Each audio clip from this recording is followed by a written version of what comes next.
Uh, Unpopular vote, of course, Trump is a racist. It drive me crazy to hear people be like, well, Trump, he's just pretending to be a racist. As if that's somehow better or anything like that. I mean, I used to hear people all the time be like, well, Trump, he doesn't mean that. He's like George Wallace, his private feelings about black and Muslim and Hispanic and anybody who's not a Scandinavian model from Eastern Europe or something like that. Anybody who's not like that, he hates them. He's just saying that for votes or whatever.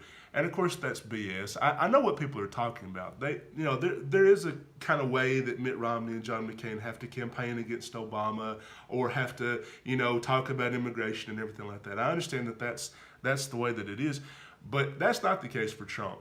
This guy hates Obama's guts. I mean, doesn't think he was born in America. A black guy from Kenya got in his country club and it's just driving him crazy. He can't stand it. Even though Trump's a legacy and Obama, had to work his way to get everything he ever got, that's affirmative action and that's not fair in some kind of way. That's taking something from him. I don't think somebody can be the head of the birther movement and say that, Mexico's sending rapists, run an entire campaign about immigration, and then when he gets into office, after the votes are tallied, after there's no benefit to it whatsoever, he's talking about Congressman Wilson, she sucks, and picking fights on Maxine Waters, and Oprah Winfrey's garbage. And I can't wait till the 2020 campaign when Kamala Harris is going to take his ass to the cleaners and take him to the woodshed and beat him in that campaign. I can't wait to see how he goes banana nuts when it's somebody like that that's going to beat him. But of course Trump is a racist. This thing in the meeting where he's saying, I'd rather have immigrants from Norway than shithole countries like Africa and Haiti and places like that. Those Haitians, I mean, like they haven't suffered enough between earthquakes and hurricanes and everything else. And when they leaked that out there, he didn't deny it. He didn't take that away because he knows that his base of support is people that feel the same way. He doesn't want to take that away. He doesn't even want to correct things and be like, no. In truth, Melania and I haven't had sex in 10 years, and Omarosa is really the love of my life. Like, he doesn't want to come out there and do that because he knows that that's his base of support. And if he loses that, he has absolutely nothing.